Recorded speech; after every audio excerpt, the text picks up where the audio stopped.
আল্লাহ ধরে না ধরলে কিন্তু ছাড়ে না, এটা আমরা দেখছি। আজকে ফেসবুকে দেখলাম ইসরায়েলের ইহুদি 412 জন সৈন্য মারা গেছে। হ্যাঁ, ইসরায়েলের ইহুদিরা মরতেছে, ভারতের হিন্দুরা মরতেছে, কিন্তু আল্লাহ রাস্তায় মুসলমানদেরকে যাদের মারতেছে তারা মরতেছে না, বরং তারা চির অমর হয়ে যাচ্ছে। আপনার বলেন তো এই কথা কি আমার না আল্লাহর? হাসিনা এখানে 35 নম্বর বাড়ি ছাড়িয়ে ভারত পলে গেছে, তাও বাড়ি পুড়ে ছারখার করে দিচ্ছে। জোরে কোন কথা ঠিক কিনা? দুনিয়াতেই যদি দুনিয়ার মানুষ এমন করে, তাহলে দুনিয়া ছাড়া গেলে আপনার খবর কি হবে ভাইজান? মাতাল হয়ে বলে ওই যে দেখতেছেন ওটা আমার বাড়ি, বাড়ির সামনে দেখতেছেন না ওটা আমারই পুকুর, পুকুরের সামনে যে ভিটা দেখতেছেন এটা আমারই হুজুর, ওই সাইডে জমিগুলা আমার। ফেরেশতাকে আল্লাহ কি যে বলতেছে বাড়ি আমার, পুকুর আমার, জমি আমার, ভিটা আমার, তাহলে তোমার কি? আল্লাহ কয় মাতাল হচ্ছে রে, মাতাল। মদ পান করে বগুড়া ছোটবেলা মোস্তাফে যখন পড়তাম তখন দেখছি একজন মদ পান করে পেশাব করে ওর যায়, ওই পেশাবখানা পড়ে গেছে, মদ পান করে ইটার উপর পাও দিবে, পা স্লিপ করে পড়ে আমি ডিসি, ওর মাতাল শুরু হয়ে গেছে। ডিসি যাই যাচ্ছে তাই বলছে ডিসি তো পেশাব খানাত পড়ে আছে রে। আপনার বলেনি ডিসি পেশাব খানাতে আমি ডিসি। ওই যখন হুশ ফিরে পাবি তখন কবি আমি কি করেছি রে। আরে পাগলা, একটা পেশাবখানার যে দাম আছে এই দুনিয়ার দাম আল্লাহর কাছে নাই। জোরে কোন কথা বলেন না কেন ভাইজান? আর আপনি বলেন ওই বাড়ি আমার, ওই পুকুর আমার, ওই জমি আমার। ফেরেশতাকে আল্লাহ সবই তো তোমার, কিন্তু এই যে হামার করতেছে। আল্লাহ কয় মাতাল হচ্ছে রে, মাতাল হচ্ছে। ওয়ানফিকু মিম্মা রাযাকনাকুম মিন ক্বাবলি আন ইয়াতিয়া আহাদাকুমুল মাউত ফায়াকুলা রাব্বি লাউলা আখারতানি ইলা আযালিন করিব। আল্লাহু আকবার। মৃত্যু যখন আজরাইল সামনে আসবে, আসে বলবে ভাই চ যাই, তো বলবে তুই কে রে? কেবল 4 তলা 3 তলা হচ্ছে রড বার করে থুছি, 4 তলা কমপ্লিট না করলে কোথাও যাবো না রে। তুই কে রে আমাকে যাবার কষ্ট? তখন ভাই আপনি আমাকে চেনেন নি, আমি আজরাইল ভাই। কান্দিস কে রে? তুই কি মনে করছিস তোর কাছে আজরাইল আসবি না? তুই 4 তলার ভিত দিছু, 3 তলা হচ্ছে 4 তলা হয়নি, ও তুই মনে করছিস আজরাইল 4 তলার পরে আসবি?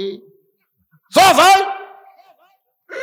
তখন কই ভাই এই বাড়ি সয় সম্পত্তি জমি এগুলো করবার দেয়, আমার যে মরা আছে মনেই নাই। ও ভাই ভাই রে, 1টা বছর আমার টাইম দে ভাই, 1টা বছর। আমি ওই যে শেষ দাঁত পড়বো, আমি আর উঠবো না, আল্লাহ ছাড়া কেউ নাই রে, আর আমি দুনিয়া করবো না, আমি সব আল্লাহ দেবো ভাই, সব আল্লাহ দেবো ভাই। তুই কাল আমাকে 1টা বছর সময় দে ভাই। তখন আজরাইল বাম হাতে একটা চড় মারবি, চড় একটা পেশাব পায়খানা করে ফেলে দিবি। দেখবেন গোসল করা অনেক মানুষ যারা গোসল করায় তারা বলে 2-1টা লাশ গোসল করানো হলো, পেশাব নাই, পায়খানা নাই, আর 2-1 টাকার কাপড় তোর মেকে ফেলে দে। আমি বলে ওর আজরাইল হাতে চড় খাসা। এই শয়তান, তুই যে বলতেছিস সব আল্লাহ দেব, তোর কি? এই তোর কি রে? তুই যে আল্লাহ দেবার শেষ, আল্লাহ তো তোকে দান করছে রে। আল্লাহ দেওয়া সম্পদ তুই নিজের করে লিছু, তুই মাতাল হসু, এখন আজরাইল দেখে তোর হুঁশ ফিরাচ্ছে। এর নাম হলো দুনিয়ার মহব্বত। জোরে কোন এর নাম কি? দুনিয়ার মহব্বত। আল্লাহ বলেছেন দুনিয়ার মহব্বত যখন কলিজার মধ্যে আসবে, ওই মহব্বতের মদ পান করে এমন মাতাল হয়ে যাবে, সে যে দুনিয়া থেকে যাবে এই কথা তার মনই থাকবে না, এই কথা তার মনই হবে না। আল্লাহ কোরআনে বলছেন যখনই মৃত্যু তার সামনে চলে আসবে তখন আজরাইলকে ঘুষ দিবার চাবে, কিন্তু ঘুষ তো আজরাইল নিবে না, কারণ কোন সম্পত্তি ঘুষ দিবে? সব সম্পত্তির মালিককে। কথা কন না কেন? ওসমান গনিকে রাসূল ডাকতে বলে, ওসমান আল্লাহ তোমাকে এত সম্পদ দান করেছে, এত সম্পদ, তুমি কি বলতে পারো তোমার সম্পদের পরিমাণ? ওসমান গনি বলে, ইয়া রাসূলুল্লাহ বড় কঠিন প্রশ্ন করলেন, তবে আমাকে আল্লাহ যত সম্পদ দিয়েছে এই সম্পদ রাখার যে গুদাম আছে, এই গুদামে তালা দেওয়ার পরে যে চাবি থাকে, এই চাবি টানতে একটা উট হিমশিম খায়। সুবহানাল্লাহ বলেন না? আপনারা বুঝবার পারেননি, মানে যত সম্পদ আছে সম্পদ রাখার যে গুদাম হয়, এই গুদামও তালা দেওয়ার পরে যে চাবি থাকে না, তালা দেওয়ার পরে যে চাবি থাকে, এই অসংখ্য চাবি টানতে একটা উট হিমশিম খায়। আল্লাহ নবী ডাকতে বললেন, ওসমান এত সম্পদ আল্লাহ তোমাকে দান করেছে, এখন যদি আল্লাহ তোমার সম্পদ ফেরত চায় তুমি কি দিবা? ওসমান গনি এক দৌড়ে গিয়া উঁটি রশি ধরে টেনে এনে রাসূলের হাতে বলতেছে, হুজুর গুদাম না, গুদামের সম্পদ না, তালা না, চাবি না, এই উট সহ আল্লাহ দিয়ে দিলেন। নবী কয়, ওসমান সবই আল্লাহ দিলে? দিলাম তো। তাহলে তোমার জন্য রাখলা কি?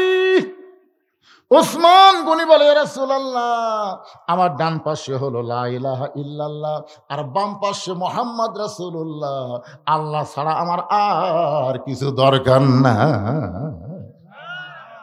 সঙ্গে সঙ্গে নবী বলেন, আল্লাহ। সাহিবা মাত্র ওসমান তার বাহককে সব দিয়ে দিছে।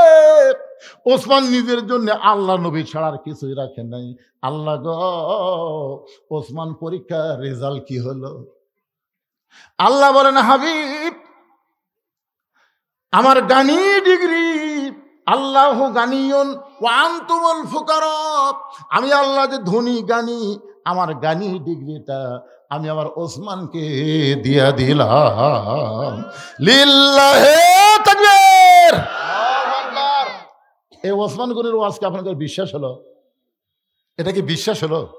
কথা কয় না, বিশ্বাস হলো? কাদের বিশ্বাস হচ্ছে একটা হাত তুলে দেখান তো দেখি। যারা বিশ্বাস করছেন, বিশ্বাসে মিলাই বস্তু তর্কে বহুদূর, মাশাআল্লাহ হাত নামান। তাহলে 5 মিনিটের মধ্যে এই যে মাদ্রাসা, আমি ওয়াজ আরো 1 ঘন্টা করবো, অসুবিধা নাই, কিন্তু আমাকে বলছে হুজুর একটু মিডল পয়েন্টে আপনি একটু জনগণকে বলবেন তারা যেন এই মক্তব মাদ্রাসা ইত্যাদি মাদ্রাসার যদি কিছু দান করেন। যদি বিশ্বাস হয় পকেটে হাত দেন যে হুজুর আমার জীবনের শেষ দান মনে করে আমি আল্লাহর রাস্তায় দিয়ে দিলাম, আল্লাহ দিয়ে দিলাম, মানে আল্লাহ থাকলেই তো যথেষ্ট। এগুলো দুনিয়ার তো কিছু দরকার নেই, এগুলো সবই তো আমাকে ছাড়া লাগবে। জোরে কোন কথা ঠিক কিনা? সবচাইতে বড় বাড়ির নাম হলো রাজপ্রসাদ। তুমি বাড়ি রাজবাড়ি করবা, তুমি রাজপাট বলবা, তুমি রাজহাঁস বলবা, কিন্তু তুমি রাজনীতি বলবা না। ইয়ার কি মারো আল্লাহর সাথে, চাপা ফেটে ফেলে দিবি। জোরে কোন কথা ঠিক কিনা? এই জন্য একটু মনোযোগ দিয়ে শুনতে হবে। আমার রাজনীতি নাই, কোরআন শরীফের রাজত্ব নামের একটা সূরা আছে, তো সূরা মুলক। আমার ওই বিষয় তো না, আজকের বিষয়টা কি একটু মনোযোগ দিয়ে শুনবেন। কোরআন থেকে হেদায়েত নিতে গেলে মুত্তাকি হওয়া লাগবে। জোরে কান কি হওয়া লাগবে? আর এই মুত্তাকির ব্যাখ্যা করতে গিয়ে বলতেছি, ফেরেশতা জিবরাইল বললেন, ইয়া রাসূলুল্লাহ, আল্লাহ শুধু আপনাকে সালাম দেয় নাই, আপনার ধর্মমন্ত্রী আবু বকরকে আল্লাহ সালাম দিয়েছে। নবী বললেন, জিবরাইল তুমি আমার কাছে যাওয়া আসা করো, আল্লাহ আমারে সালাম দিল, এই সালাম তুমি আমারে পৌঁছাই দিলে, কিন্তু আবু বকরকে আল্লাহ সালাম দিল, এই সালাম কে পৌঁছাবে? ফেরেশতা জিবরাইল বলতেছে, নবী ছাড়া অন্য কারো কাছে যাওয়ার সুযোগ আমাকে আল্লাহ দেয়নি। কি ছাড়া? কথা কয় না কেন? নবী ছাড়া অন্য কারো কাছে যাওয়ার সুযোগ জিবরাইলের নাই। তাহলে আমি যদি যাওয়ার সুযোগ পাইতাম তাহলে আল্লাহর সালাম আবু বকরকে আমি পৌঁছাই দিতাম, কিন্তু আমার যখন সুযোগ নাই তাহলে আপনাকেই যাওয়া লাগবে। নবীকে বলতেছে, তাহলে আপনার উপর দায়িত্ব হলো আবু বকরকে আল্লাহর সালাম পৌঁছায় দেওয়া। আল্লাহ রাসূল বলে, জিবরাইল কোন আমলের কারণে আল্লাহ আবু বকরকে সালাম দিল তুমি কি বলতে পারবা? তো জিবরাইল বলতেছে, হুজুর আমি তো জানি না।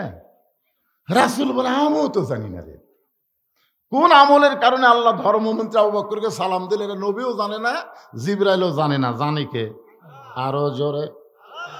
ফেরেশতা জিবরাইল বলে, ইয়া রাসূলুল্লাহ, তবে আপনি তদন্ত করলে জানতে পারবেন।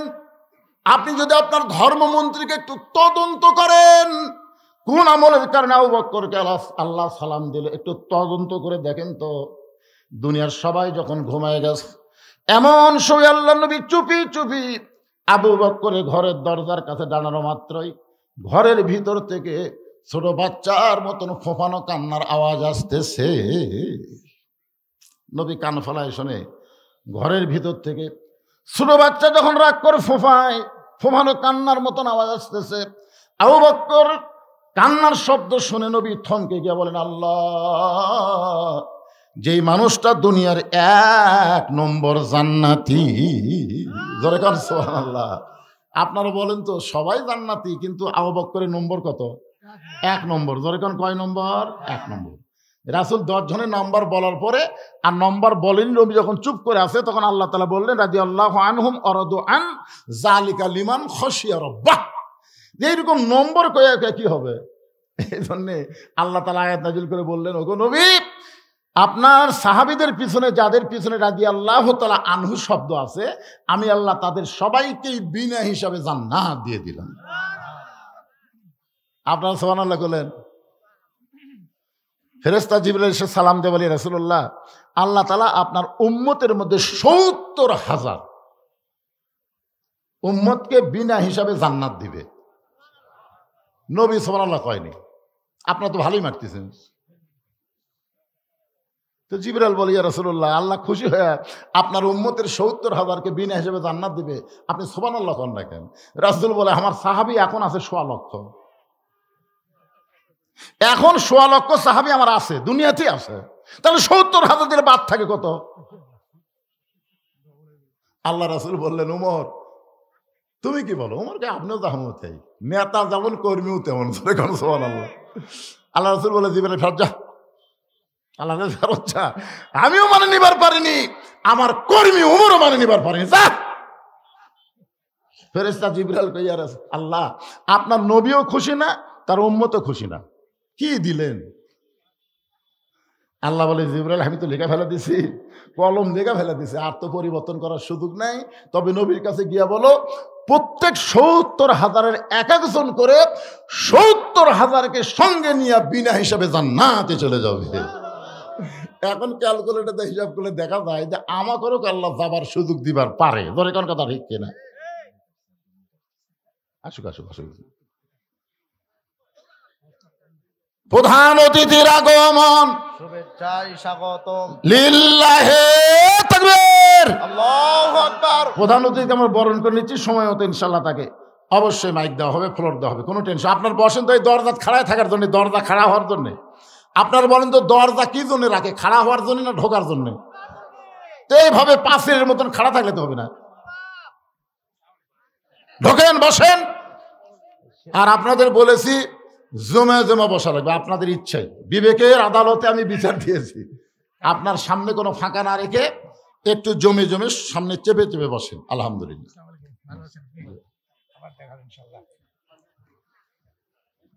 তো যে কথা বলতেছিলাম একটু মনোযোগ দেন। আল্লাহ নবী বলতেছে, আল্লাহ যে মানুষটা আমার জান্নাতের ১ নম্বর, দুনিয়ার সবাই ঘুম পাড়ে, আর আবু বকর এমন করে কেন কাঁদতেছে? নবী আমার কিছুই না বলে মসজিদ নববীতে গেলেন। ফজরের নামাজের জামাত আদায় করার পরে আল্লাহ নবী সাহাবীর দিকে মুখ ঘুরে যখন বসলেন, তাকায় দেখে হযরত আবু বকরের 2টা চোখ রক্তের মতো লাল। আল্লাহ রাসূল বললেন, সাহাবীরা, আজকে আবু বকরের সঙ্গে আমার গোপন কিছু গল্প আছে। যেই মাত্র নবী বলেছে আবু বকরের সাথে আমার গোপন কিছু গল্প আছে, সাথে সাথে সব সাহাবীরা মসজিদ থেকে বের হয়ে চলে গেল। সুবহানাল্লাহ কবেন না? দেখছেন, প্রত্যেকটা সাহাবী হচ্ছে কর্মী, আর নেতা হচ্ছে মুহাম্মাদুর রাসূলুল্লাহ। যখন নেতা বলেছে আবু বকরের সঙ্গে আমার গোপন কিছু গল্প আছে, তখন প্রত্যেকটা সাহাবীরা মসজিদ থেকে বের হয়ে গেল। এটা হলো নেতা মানা। আর এখন ইমাম সাহেব যদি বলে যে মুয়াজ্জিনের সাথে আমার গোপন কিছু গল্প আছে, তখন মুসলিমের বলবি তাহলে মুয়াজ্জিন আপনি বেড়া যান। ঠিক কিনা? হায় হায়, বাংলাদেশের ইমামকে মানুষ কিরকম মানে? নেতাক মানে, সমাজের নেতা মানে, কিন্তু মসজিদের ইমামকে মানবার কথা কয় না রে, বলে মানবার চায়। অথচ আপনি যখন বললেন ইক্তেদাইতু বিহাযাল ইমাম, আমি এই ইমামকে অনুসরণ করি, ফেরেশতারা বলে আল্লাহ শুধুমাত্র নামাজের মধ্যেই করবে না সমাজের মধ্যেও করবে? আল্লাহ গো, এই যে মুসল্লি ইমামকে অনুসরণ করতেছে, এইটা কি শুধু মসজিদের মধ্যে অনুসরণ না সমাজের মধ্যে অনুসরণ? আল্লাহ বলে, রে ফেরেশতারা সাক্ষী থাক, আল্লাহর কোরআন যখন সমাজের মধ্যে চালু হয়ে যাবে, শুধু মসজিদে ইমামকে অনুসরণ করবে না, সমাজের মধ্যেও ইমাম যে দল করবে তারাও সেই দলের কর্মী হয়ে যাবে। সুবহানাল্লাহ কন না কেন? সুবহানাল্লাহ বোঝেন না আপনারা? একটু মনোযোগ দিয়ে শুনবেন। সমস্ত সাহাবী যখন বাইরে গেল, এমন সময় আল্লাহ নবী আবু বকর, তুমি কি বলতে পারবা আরশের আল্লাহ তোমাকে কোন আমলের কারণে সালাম দিয়েছে?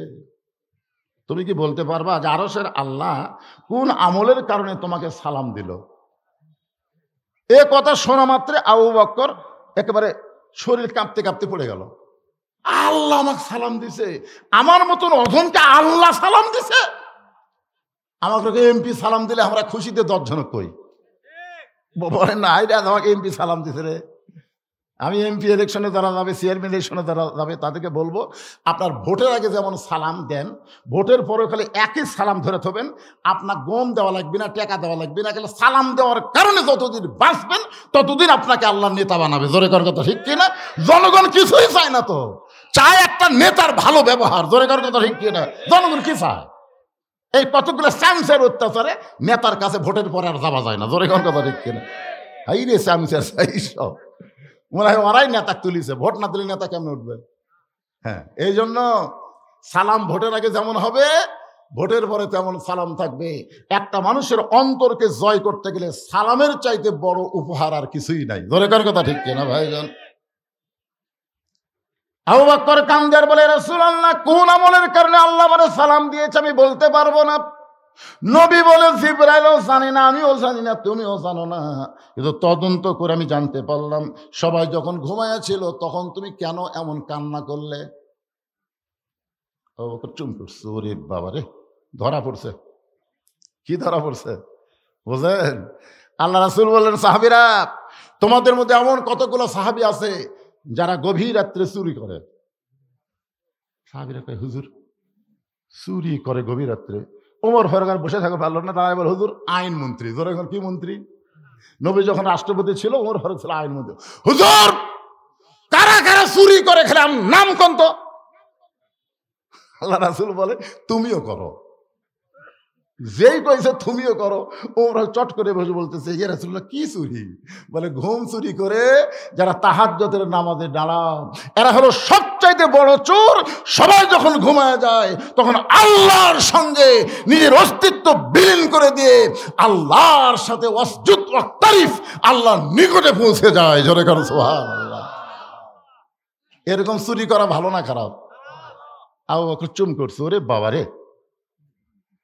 আবু বকর বলে, ইয়া রাসূলুল্লাহ, আপনি যখন আমার কান্নার খবর জানতে পেরেছেন তাহলে শোনেন, তাহাজ্জুদের নামাজের পরে ফজর আযান দিতে একটু সময় বাকি আছে, আর ওই সময়টা আমি মুরাকাবা মুশাহাদায় লিপ্ত হলাম। মুরাকাবা মুশাহিদা বোঝেন আপনারা? আজকে বাংলাদেশে প্রত্যেকটা মানুষ চিন্তা পড়ে গেছে যে অনেক কিছুই তো বাংলাদেশে হচ্ছে। আজকে আবার দেখলাম যে খালি ভাঙ্গাচুরা সাফ করে দিচ্ছে। আমি চিন্তা করলাম, কে রে, ছাত্র জনতা যেভাবে জীবন দিল, দিয়ে ফ্যাসিস মুক্ত বাংলাদেশ করলো, আবার এই ফ্যাসিস দূরের থেকে গদগদ করতেছে, কনফারেন্স করতেছে, মনে হয় কিছু একটা হবি। এই চিন্তা করে আমি গতকাল পাবনায় 2টা ওয়াজ করছি। ওয়াজ শেষ করার পরে দিকে, ওরে বাবা, 32 নম্বর 36 ভেনে দিচ্ছে। জোরে কর কথা। মোরাকাবা করেন আপনারা? একটু চোখ বন্ধ করেন, ওরা চিন্তা করে দেখেন তো আমাদের ভবিষ্যৎ কি। ভবিষ্যৎ আল্লাহ আমাদের কেমন কি দিবে, একটু মুরাকাবা মুশাহিদা করার দরকার আছে না নাই? দরকার আছে না নাই? একটু চোখ বন্ধ করেন। চোখ খুলে কি দেখবেন? চোখ খুলে দেখবেন কি? চোখ একটু বন্ধ করে দেখার চেষ্টা করেন। আল্লাহ রাসূল বলেছেন, ইত্তাকু ফিরাসাতাল মুমিনিনা ফাইন্নাহু ইয়ানজুরু বিনুরিল্লাহ। মুমিনদের দৃষ্টি নজরকে তোমরা ভয় করো। যারা প্রকৃত মুমিন হবে তারা তোমাদের মতন দেখে না, তারা যা দেখে আল্লাহর কোরআনের নূর দিয়া। সুবহানাল্লাহ কন্যা গান। এই কোরআন কি আলো না অন্ধকার? যখন আলো না অন্ধকার, তাহলে কোরআন শরীফ হাতে নিয়ে কোরআনের নূর দিয়ে চোখ বন্ধ করে একটু দেখেন ভাইজান, দেখেন, একটু দেখার চেষ্টা করেন। আমাকে দেখাচ্ছে, হুজুর এটা আমার বাসা, বাসার গেটের দিকে টাকা আমার চোখ দিয়ে পানি আসলো। এরকম গেট বানানোর টাকা আমার নাই। পিতল দিয়ে গেট বানাচ্ছে, তামা দিয়ে কয়েক লক্ষ টাকা খরচ করে গেট বানাচ্ছে। আমি বললাম, কে ভাই এটাই তোমার বাড়ি? লব উল্টা কয়, হুজুর আসলে আলেমরা মূর্খ। আমি বললাম কেন? এই কোটি কোটি টাকা খরচ করে বাসা করছি, আর আপনি করেন এটা আপনার বাড়ি, এটা বাড়ি। আমি বললাম ভাই তাহলে এটা কি? এটা বাসা হুজুর। তখন আমি আব্দুল আলিমের একটা গান শোনালাম, এপারে তোর বসত বাড়ি, ওই পারে তোর বাসা, এপারে তোর বসত বাড়ি, ওই পারে তোর বাসা। ভব দরিয়ায় পাড়ি দিতে, ভব দরিয়ায় পাড়ি দিতে, কেমনে করলি আশা, এপারে তোর বসত বাড়ি, ওই পারে তোর বাসা। আব্দুল মুমিন ভাই এখন বুঝতেছে দুনিয়ার বসত বাড়ি বাদ দিয়ে এখন আল্লাহ তাকে বাসায় পৌঁছায় দিছে। জোরে কোন কথা ঠিক কিনা? শহরে বাসা করছেন, আজকে এই গ্রামে চলে আইছেন ছোট থাকুন, আসার পর লোকজন বলতে যে ভাই অনেকদিন পরে আইছেন, থাকা লাগবে। না না না না না না না, এটা হলো বসত বাড়ি ভাই, এটা আসা যায় বসা যায় কিন্তু থাকা যায় না। তাহলে কুটি থাকবে? বাসা। তো মুসলমান, দুনিয়া হলো তোমাদের বসত বাড়ি আর জান্নাত হলো তোমাদের বাসা। জোরে কোন কথা ঠিক কিনা? বসত বাড়িতে এসে কয় যেমন আরে তুই পাগলা রে, তুই পাগলা। বসত বাড়িতে দুদিন বসত করা যায়, চলতে পথে 2 দিন থামিলাম, যাবার কালে একজন আরো দেখা না পাইলাম। আমি চলতে পথে 2 দিন থামিলাম, যাবার কালে একজন আরো দেখা না পাইলাম। ও আমার সাদের মালা যায় রে ছিঁড়ে, রইব না আর বেশি দিন তোদের মাঝারে। যেই কইলাম ভাইজান, আব্দুল আলিম যে কইল এ পারে বসত বাড়ি, ওই পারে বাসা, তাহলে তোমারটা কি? তোর হুজুর বুঝি না হুজুর। বুঝবো কখন? কখন বুঝবি? চোখ মুজিলে দুনিয়া আন্ধার, কোথায় বাড়ি কোথায় ঘর, যাইতে হবে অন্ধকার কবর।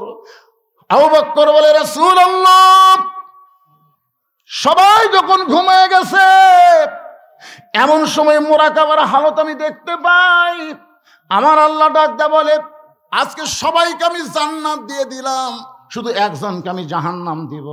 আমার এত বড় ভয়, ওই একজন ব্যক্তি যদি আবু বকর হয়। আমি যদি 50 বারও বলি ওই যাচ্ছে তাই না, মাথার ধরি না। আসলে লোক যে হারে আসা শুরু হলো, কি করবেন কোন? এই মহিলা প্যান্ডেলও হচ্ছে না, এখন তো মহিলাকে ওয়াজ ধরিনি কিছুক্ষণ পর ধর্ম।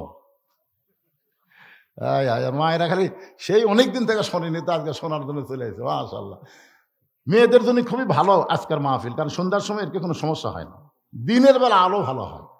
এইদিকে একটু চাপে বসেন তো, এই হাঁটে গেলে এর মধ্যে হাঁটে তাল ফাঁকা আছে, একটু চাপে বসেন তো, আল্লাহ রাসূল চাপে বসেন, বসেন, জিকির করেন আর সামনের দিকে জমে বসেন। লা ইলাহা ইল্লাল্লাহ, লা ইলাহা ইল্লাল্লাহ, লা ইলাহা ইল্লাল্লাহ, লা ইলাহা ইল্লাল্লাহ, লা ইলাহা ইল্লাল্লাহ, লা ইলাহা, লা ইলাহা ইল্লাল্লাহু মুহাম্মাদুর রাসূলুল্লাহ সাল্লাল্লাহু আলাইহি সাল্লাম। সঙ্গে সঙ্গে নবী বলতে, আবু বকর তুমি কি বললা আর একবার বলো।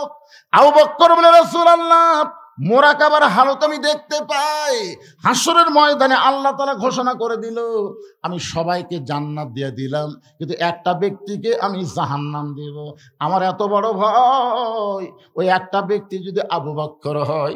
সঙ্গে সঙ্গে নবী আবু বকরের কপালে চুম্বন দিলেন। আবু বকর, এই মুহূর্তে আল্লাহ তাআলা কোরআন নাজিল করে বললেন, ইন্না আকরামাকুম ইনদাল্লাহি আতকাকুম, যার কলিজায় আল্লাহর সবচাইতে বেশি ভয়, তার জন্য আরশের আল্লাহর সালাম হয়। আত্তাকুল্লাহ হাক্কা তুকাতিহি, আল্লাহর ভয় করা লাগবে। সে ভয়টা কেমনে করবেন, কোন আইনে করবেন, কোন সমাজ পারে করবেন, এ বিষয়ে আল্লাহর কোরআনে আছে না নাই? জোরে করে আছে না নাই? হ্যাঁ, একটা স্লোগান দিয়ে আমি অতিথিদেরকে বরণ করে চিঠিয়েছে, তাদেরকে একটু ফ্লোর দেওয়া হবে 2-4-5 মিনিট। কি আপনারা আপত্তি করবেন ভাইজান? ওনারা ব্যস্ত মানুষ, এখানে কিছু কথা বলে চলে যাবে, তারপর আমি শুরু করে দেবো একটা না। অসুবিধা আছে? মনে করেন না যে এশার সময় মাহফিল শেষ, এশা দেওয়া আছে পাগলা, ওয়াদের শেষে এশা হবি, তাই বলে এশা টু এশা না, 2 ঘন্টা পরে হবে। অসুবিধা আছে ভাইজান? কোনো সমস্যা নেই, ওয়াজ হবে। এটি করে আমার আর একটি মারা লাগবে, এই জন্যে খুব পাড়াভাড়ি করতেছে। তো এই স্লোগানটা দিয়ে তারপর ভাইদেরকে মাইক দিচ্ছি।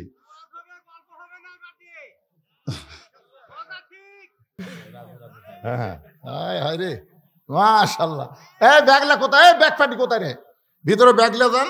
এখানে আমি 100 জন আল্লাহর বান্দাকে চাই যে বান্দারা এই মাদ্রাসায় একটা কোরআন শরীফ দান করবেন, একটা কোরআন শরীফ। এই এতিম মাদ্রাসায়, এই মক্তব মাদ্রাসায়, ইবতেদায়ী মাদ্রাসায় একটা কোরআন শরীফ দান করবেন।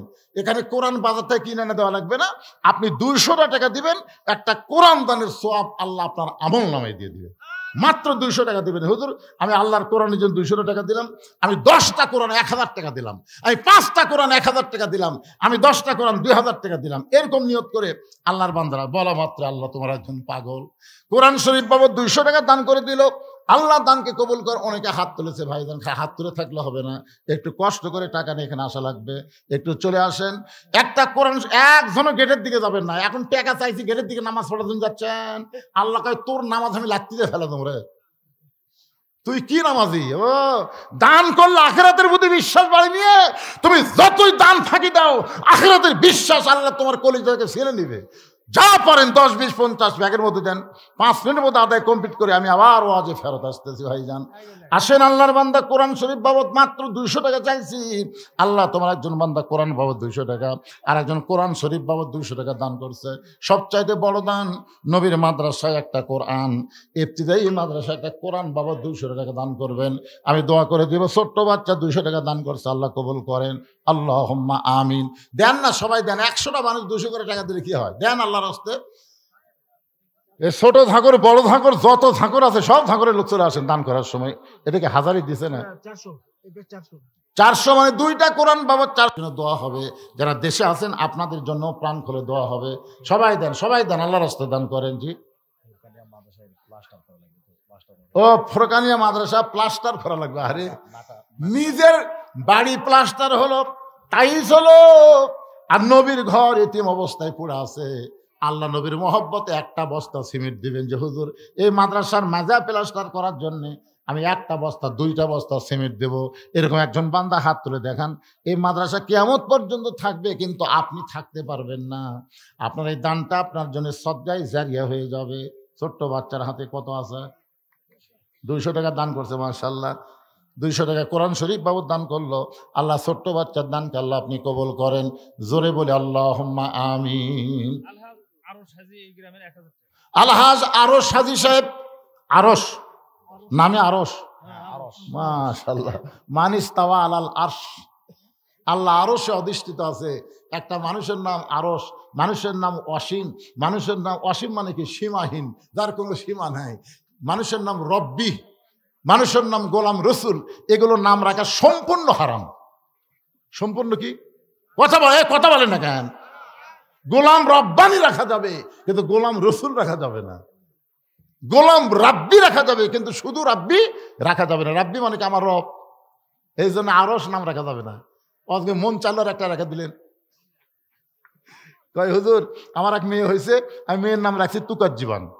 তুকার জীবন কেন রাখলে? বলে সূরা রহমান পড়তে পড়তে বহুবার পাওয়া গেছে ফাবিয়া ইয়া রব্বিকুমা তুকার জীবন, এই জন্য নাম রাখছি তুকার জীবন। কেমন হলো? তুকার জীবন মানে মিথ্যাবাদী পাগলি। তুকার জীবন মানে মিথ্যাবাদী। কোরআন পাশে থেকে রাখা যাবে তাই? আরশ মানে কি বুঝতেছেন? আরশ বুঝতেছেন আপনি? একটা মানুষ কোনোদিন আরশ হয় না। আরশ হচ্ছে আল্লাহর থাকার জায়গা। ধরে কোন কথা, ঠিক কথা বলেন। এই নাম পরিবর্তন করবেন। বয়স কি বেশি হয়ে গেছে? মুরব্বী, তাহলে মসজিদে করা লাগে। উপায় নেই। আচ্ছা ঠিক আছে, হ্যাঁ তার দোষ নাই, যারা রাখছে তার দোষ হয়ে যাবে। তবে তিনি যখন আজকে জানবার পেলেন, নাম রাখবেন গোলাম রব্বানি, নাম রাখবেন আব্দুর রহমান, নাম রাখবেন আব্দুল্লাহ, নাম রাখবেন। এগুলা নাম আল্লাহর অত্যন্ত পছন্দ। একটু জিকির করেন লা ইলাহা ইল্লাল্লাহ ব্যাগগুলো নিয়ে সব কেজের জমা দিও বাবা। আর মেয়েদের মধ্যে যে ব্যাগ আদায় হয়েছে তোমাকে বিশ্বস্ত লোক গেছে কিনা আগে খোঁজ করে দেখো, অন্য কেউ তুলে নিয়ে যেন আউট না হয়। ওমর ফারুক ছেলেটার দিকে তাকায় চোখের পানি করে বের করে কাঁদতেছে। দুই কারণে, জোরে গান কয় কারণে?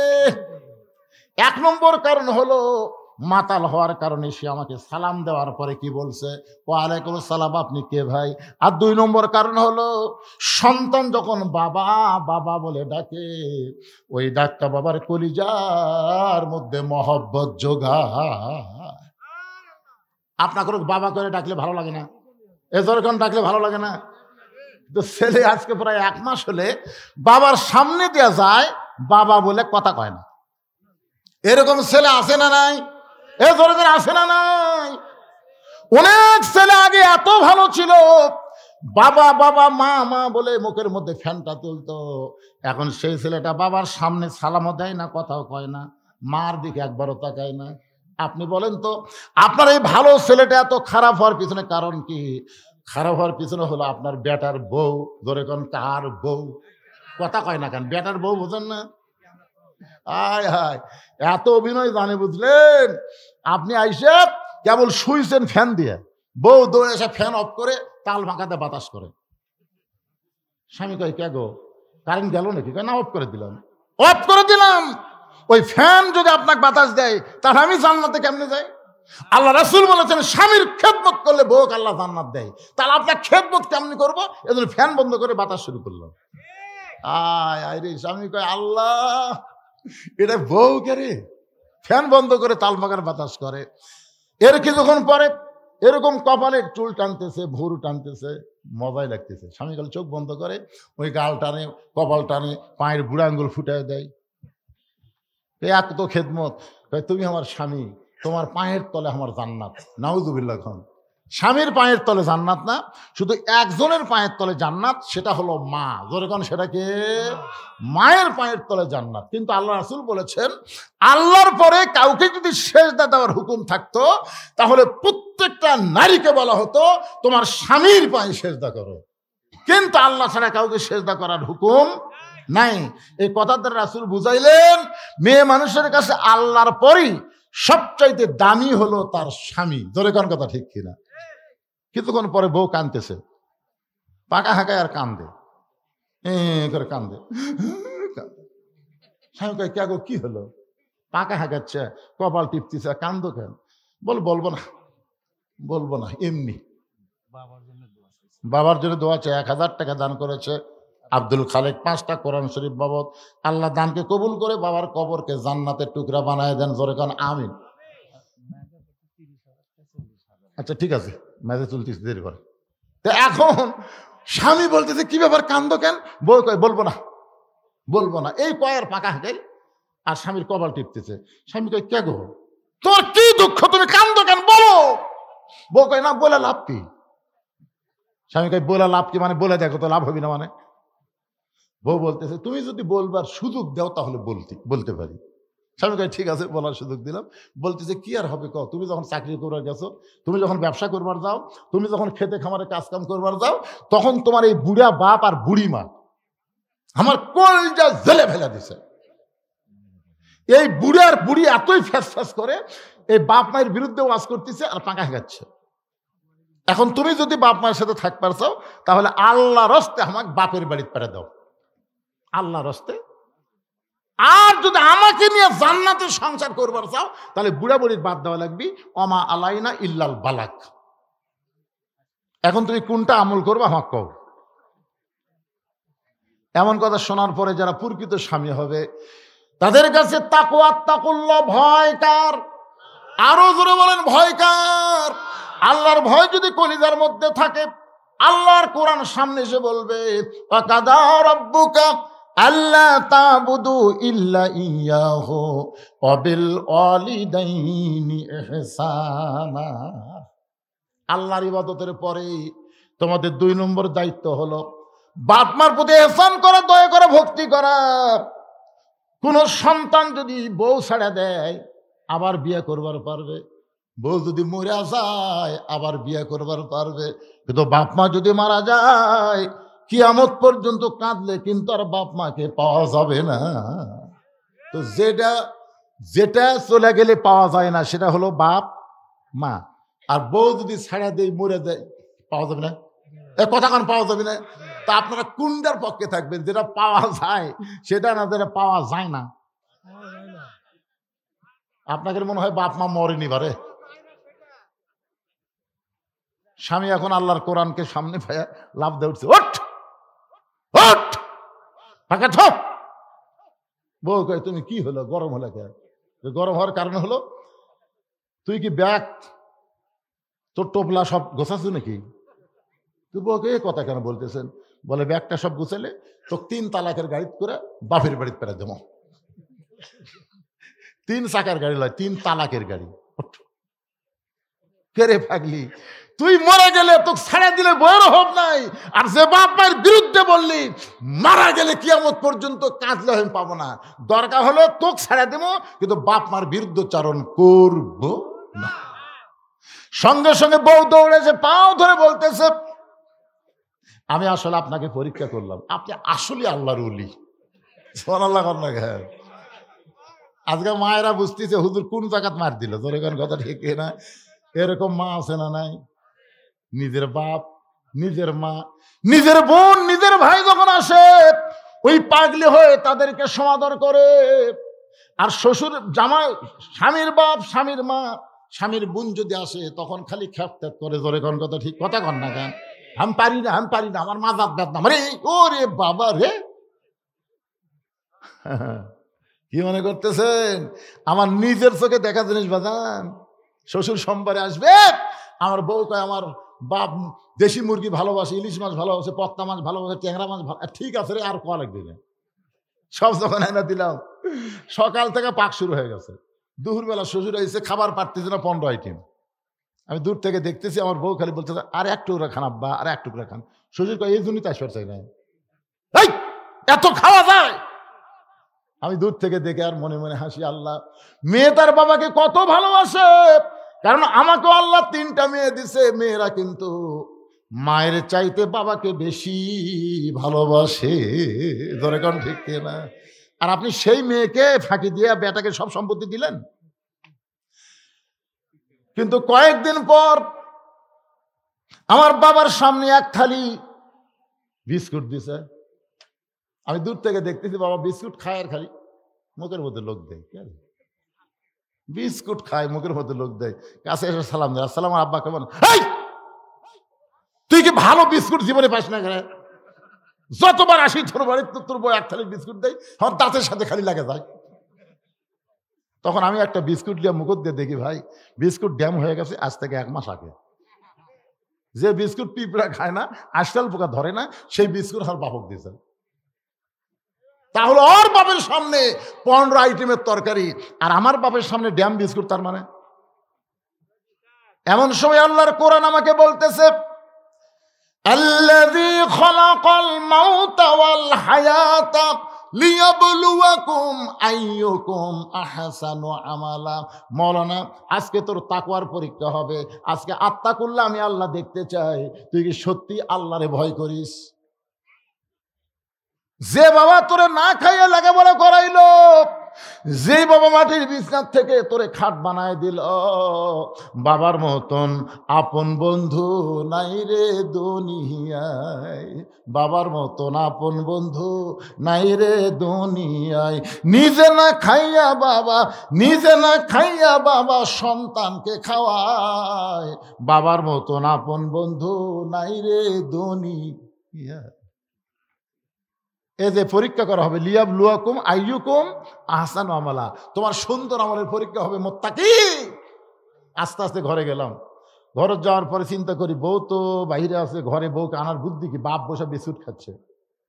তখন আমাকে ও দো ইলা সাবিলি রব্বিকা বিল হিকমাহ, আল্লাহ বলতেছে হেকমত ধর, হেকমত। 15.5 বছর হাসিনার সময় যদি হেকমতের অ্যাঙ্গেলে মার দিয়ে পারিস, তুই বউয়ের কাছে পারবো না? তোর বউকে হাসিনার সাথে বড় নাকি রা? আগে তখন ঘরের মধ্যে যায়, বউ কয় কে রে? ওর বাপ বসে আছে, আরে ঘরের মধ্যে কুকিল আছে, ধর তোমার শরম নাই? আব্বা বসে আছে, ঘরে ডাকলাম, কি গো? আস্তে করে দরজা বন্ধ করে দিয়ে আব্বা, এই কেন বসলো? আমি থাকতে দরজা বন্ধ করে দিলি। আমি বললাম, বাবা সুন্দর আমল করা লাগবে, আব্বা সুন্দর আমল। গলার এই জায়গা থেকে হাত দিয়ে বলতেছি, তুই সকালে মরবু, বিকালে বিয়ে করবো, তো সারা দিব আজকে, আগামীকাল বিয়ে করবো। তুই কি মনে করিস আমার বউ নাই? কত মেয়ে আমার বাসনা পাগলি আছে, তোর মতো শয়তান ঘর কর্ম করে। তুই আমার বাপকে ড্যাম বিস্কুট দিয়ে তোর বাপের সামনে 15 প্রকার তরকারি না খাওয়ার সাথে জোর করে খাওয়াস, আর বাপের সামনে কি দিস? সঙ্গে সঙ্গে বউ আর পাও ধরে বলতে, স্বামী গো, আজ থেকে ঘরের মধ্যে তওবা করলাম, তোমার বাপ আমার বাপ একই বাপ, তোমার বাপ আমার বাপ একই বাপ। আমি আর কিছু কইলাম না। দরজা খুলে দিকে আব্বা নাই। বাপ শরম পাচ্ছে, কি মৌলানা বেটা, আমি থাকতে বউগুলা ঘরের দরজা লাগাই দিল, কিন্তু কি জন্য লাগা দিয়েছি আব্বা বুঝবার পারত না। গ্রামের মানুষ তো শরম করে চলে গেছে। কিন্তু আল্লাহর কি কাম, যে কয় বছর আব্বা দুনিয়াতে জীবিত ছিল, খালি আমাকে মাঝে মধ্যে কয়, কে রে বাবা, ঘরের মধ্যে তুলে তুই কি আমল করছো রে? ও বাবা, তুই কি আমল করছো রে আব্বা? তোর বউ তো ফেরেশতা হয়ে গেছে রে। এখন যখন আমি আসি, আমি যতক্ষণ খাবার চাই, যা ইচ্ছা তাই। জোরে করছো সুবহানাল্লাহ। কি মনে করতেছেন আমল নাই?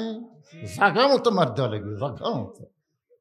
প্রত্যেকটা বউ দেখবেন, আপনি খোঁজ করে দেখেন, বাংলাদেশের 80% ছেলে তার শ্বশুর শাশুড়িকে ভালোবাসে। দরেকার কথা ঠিক কিনা? 20% বেটার বউ শ্বশুর শাশুড়িকে ভালোবাসে না। 20%। খোঁজলে দেখেন, খোঁজলে দেখেন। এই মেয়েরা এত খারাপ। তাই বলে আপনাকে ঝাঁকরের কথা বলতেছি না, ঝাঁকরে উন্নয়ন রাখলে কথা বলতেছি। আল্লাহর বান্দার একটু মনোযোগ দিয়ে শুনবেন। ওমর ফারুক ডাক দিলেন জাল্লাত। হাজার হাজার সাহাবীর সামনে ওমর ফারুক ডাক দিলেন জাল্লাত।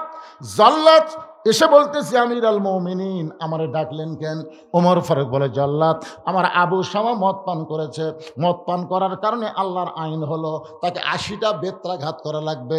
জাল্লাত রে, এই চামড়ার চাবুক দিলাম, এই চাবুক দিয়ে আমার আবু শামাকে 80টা বেত মারবি। আল্লাহর আইন কয়টা বেত? জোরে বলেন কয়টা? ওমর ফারুক চেয়ারে বসে বললেন, জল্লাদ হচ্ছে চাবুক দিয়ে বললেন। এবার জল্লাদ মারতেছে, ওমর ফারুক গুনতেছে 1 2। সঙ্গে সঙ্গে ওমর ফারুক দাঁড়িয়ে বললেন, চাবুক দে, চাবুক দে।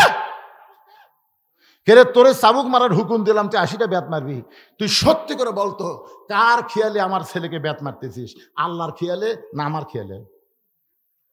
জল্লাদ বলতেছে, আপনি সামনে বসে আছেন, আপনার ছেলেকে মারতেছি, এটা আল্লাহর খেয়াল আসে? আপনার সামনে আপনার ছেলেকে আমি মারতেছি, আপনার খেয়ালই মারতেছি। কারণ আমি আপনার ছেলেকে আঘাত করব, ওই আঘাত লাগবে আপনার কলিজায়। কারণ প্রত্যেকটা বাবার সামনে তার সন্তানকে মারলে আঘাত সন্তানকে লাগে না, আঘাত বাবার কলিজাত লাগে। ধরে কোন কথা ঠিক কিনা? এই জন্য আল্লাহর খেয়াল আসতে পারি নাই, আপনার খেয়ালে 2টা বাড়ি মারছি। ওমর ফারুক কান্দার বলে, জাল্লাত, আল্লাহর আইন প্রয়োগ করতে গেলে মানুষের খেয়াল করে যদি আমল করো, ওইটা কোনোদিন আল্লাহর দরবারে কবুল হবে না। যে আল্লাহর আইন, সে আল্লাহর খেয়ালই চাবুক মারতে হবে। আত্তাকুল্লাহ হাক্কা তুকাতিহি কারে কয় রে বাংলার মুসলমান, কারে কয়? ওমর ফারুক চাবুক নিয়ে মান শুরু করলেন। মারতে মারতে যেই মাত্র 30টা চাবুক মারছে, ওমর ফারুক তাকায় দেখে তার সন্তান বেহুশ হয়ে পড়ে গেছে। এই 30টা চাবুকের মধ্যে আবু শামা বহুবার বলেছে, বাবা আর জীবনে মদ খাবো না, বাবা আমাকে মাফ করে দাও, বাবা আমাকে মারতেছেন, আপনার কি কষ্ট হয় না? ওমর ফারুক একটাবার সন্তানের দিকে খেয়াল করে নাই, আমার আল্লাহর খেয়ালে 30টা চাবুক মারছে। সন্তানকে খেয়াল করলে আত্তাকুল্লাহ ডিগ্রি অর্জন করা যাবে না, শুধুমাত্র আল্লাহর ভয় করে মারতেছে, দুনিয়ার কারো দিকে খেয়াল নাই। আবু শামার মা দূর থেকে কান্দার বলে, স্বামী গো,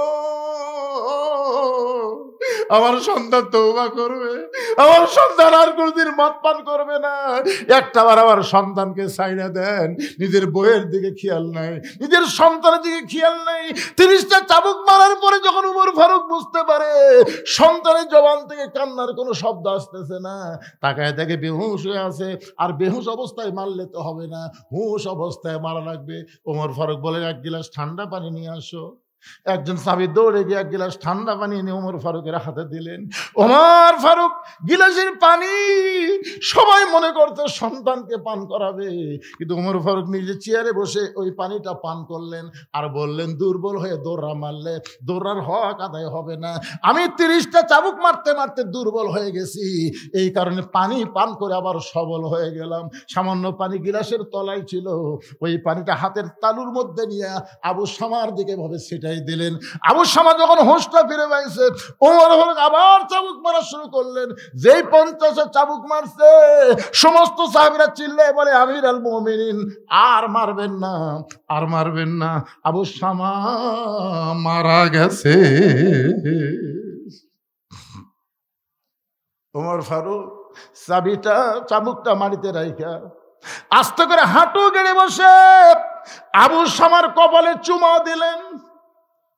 নিজের সন্তানের কপালে চুমা দেবেন। আবু শামা রে, তুই হয়তো মনে করছিস আমি নিষ্ঠুর বাবা, আমার কোনো দয়া নাই, কিন্তু আবু শামা রে, আমি যদি তোকে বাড়িতে নিয়ে যাইতাম, তোকে যদি আজকে মদের এই যে বিরুদ্ধে আল্লাহ যে আইন করেছে, আইন যদি প্রয়োগ না করতাম, তুই হয়তো দুনিয়াতে 2-4 দিন বেঁচে থাকতি, কিন্তু মদ পান করার অপরাধে তোকে আল্লাহ জাহান্নাম দিত। আমি তোকে এত ভালোবাসি বাজান, দুনিয়াতেই অপরাধের আইন প্রয়োগ করে দুনিয়া থেকে যাওয়ার পরে আল্লাহ যেন তোরে জান্নাত দিয়ে দেয়। সুবহানাল্লাহ। ওমর ফারুক বললেন, রে সাহাবীরা, আমার আবু শামার জন্য তোমরা কবর খনন করো। আমার আবু শামাকে আমি নিজেই গোসল করায় দিব, আমার সন্তানকে আমি নিজেই কাফনের কাপড় পরায় দিব, আমার সন্তানের জানাজার নামাজ আমি নিজেই করব, আমার সন্তানকে আমি নিজের হাতে কবরের মধ্যে নামায় দিব। তাহলে কাজ হলো 5টা। ধরে বলেন কয়টা? 1 নম্বর কাজ হলো কবর খোঁড়ো। রে সাহাবীরা, আবু শামার জন্য কবর খোঁড়ো। এখানে বলতে পারবেন না, রে বেনামাজিরা, আবু শামার জন্য কবর খোঁড়ো। একটা মুসলমান মারা গেলে তার কবর কোনো বেনামাজি খোঁড়া জায়েজ? জোরে কোন, আরো জোরে। আপনার বলেন তো, বেনামাজি মানে কি? তা আপনি মরে গেলে আপনার এলাকায় হিন্দু করে বলবেন যে, ভাই হিন্দুরা, এ নরেশ, খগেন, গগেন, তোরা কোথায় রে, আমার কবরটা খুঁড়ে দে রে। কি কি লা সালাতা লা ঈমানা, যার নামাজ নাই তার কোনো ঈমান নাই। জোরে কথা কন না কেন ভাই রে? লা সালাতা লা দীনা, যার নামাজ নাই তার কোনো ধর্মই নাই।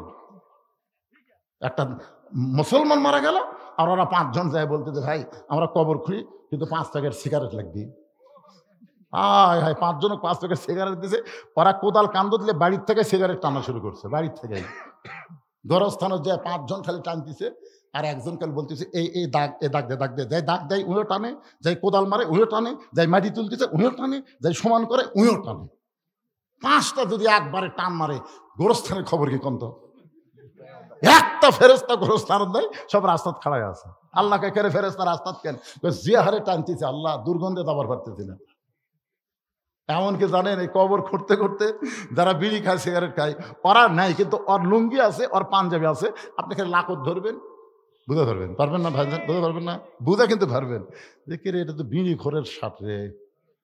তাহলে 5টা বিড়ি খোর 5 প্যাকেট সিগারেট খেতে কবর খুললো, গোটা কবরের কাঁচা মাটি, সিগারেট গন্ধ।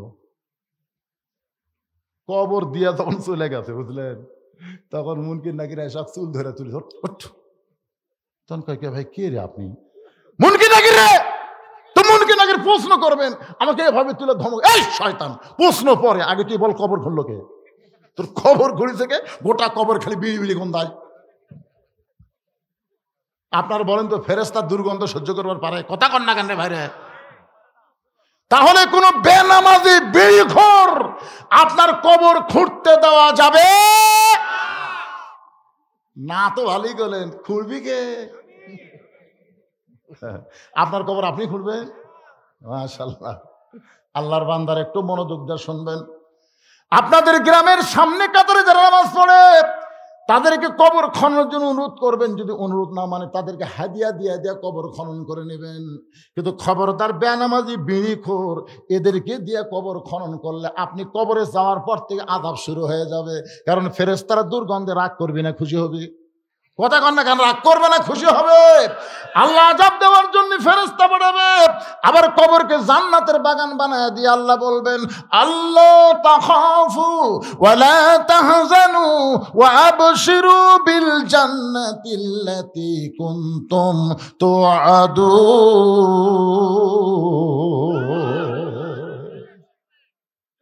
সাহাবেরা কবর খুললেন, ওমর ফারুক আবু শামাকে গোসল করায় দিলেন। নিজে কেন গোসল করালেন? এই কারণে, এত মার মারছে ওমর ফারুক কার খেয়ালে?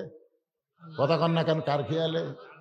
এই জন্য কেউ যদি আবু শামাকে গোসল করাবার যায় তাহলে গায়ের চামড়া কাটা, রক্ত টক্ত থেকে হয়তো আবল তাবল বলতে পারে।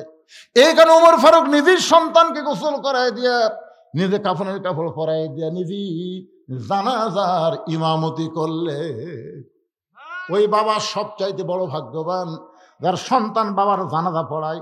আবার ওই সন্তান সবচাইতে বড় ভাগ্যবান যার বাবা সন্তানের জানাজা পড়ায়। যেমন রফিক সাইদি দুনিয়া থেকে বিদায় নিলে, আল্লামা সাইদি তখন জেলখানার মধ্যে ছিল। জেলখানা থেকে প্যারোলে মুক্তি পাইয়া রফিক সাইদির জানাজার নামাজ যখন পড়ালো, আমি ওই জানাজায় আল্লাহর রহমতে উপস্থিত ছিলাম। আমি নিজের চোখে দেখছি বাবা তার সন্তানের জানাজা পড়ানোর সময় কেমন কান্দে, চোখের পানি নিয়ে দোয়া করতেছে, চোখ দিয়ে দর দর করে পানি পড়তেছে। ফেরেশতা বলে, আল্লাহ জীবনে বহু জানাজায় গেলাম গো আল্লাহ, কিন্তু যিনি জানাজার নামাজ পড়ায় তিনি তেমন করে কান্দে না, কিন্তু আজকে দেখতেছি চোখের পানি দোয়া একাকার হয়ে গেল। আল্লাহ কয়, ফেরেশতা জানিস না রে, তোদের তো বাপ মা নাই, তোরা কেমনে বুঝবি? আজকে ছেলে মারা গেছে আর ছেলের জানাজা বাবা পড়ায়, বাবার মুখে শুধু দোয়া নাই রে, বাবার চোখ দিয়ে পানি পড়ে। ওই সন্তান বাবার জানাজার উসিলায় জান্নাতি হয়ে যায়। আবার বাবা যখন মারা যায়, মা যখন মারা যায়, সন্তান যদি জানাজায় দাঁড়ায়, আমার নিজের জীবনে হয়েছে 18 সালে যখন আমার বাবা মারা গেল, জীবনে বহু জানাজা পড়াইছি ভাই, বহু জানাজা পড়াইছি, শুধু দোয়া পড়েছি, কিন্তু আমার বাবার লাশটা সামনে নিয়ে আমি যখন জানাজার নিয়ত করে দোয়া পড়া শুরু করলাম, চোখটা ধরে ধরে করে পানি পড়ে। এই মানুষটা আমার জন্য এত কিছু করলো, এই মানুষটা নিজে না খেয়ে আমারে খাওয়াইলো, এই মানুষটা মাটির বিছাই থেকে আমারে খাট বানায় দিল, এই মানুষটা বগুড়া জামিল মাদ্রাসায় যখন পড়তাম, হেঁটে হেঁটে কাহালো থেকে বগুড়া থেকে আমাকে মুড়ির টিন দিয়ে আইছে। আমার সেই বাবা আজকে আমার সামনে লাশ হয়ে শুয়ে আছে। ফেরেশতা বলে, আল্লাহ জীবনে বহু জানাজা দেখলাম, লাশ সামনে নেই, এরকম তো কান্দে না।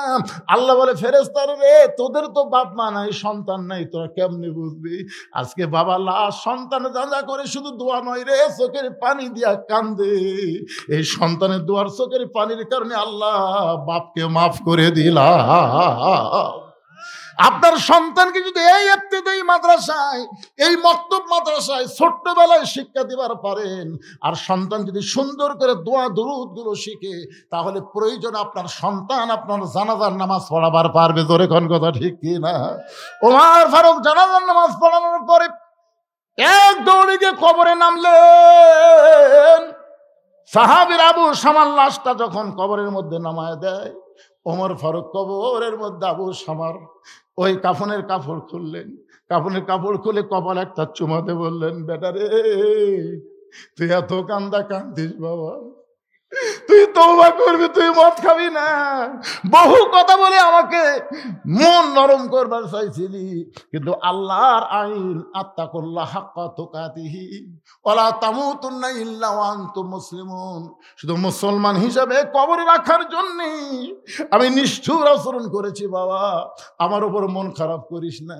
তবে আমার বিশ্বাস, তোকে আল্লাহ জান্নাত দিবে, তোর কবরকেও জান্নাতের টুকরা বানায়া দিবে।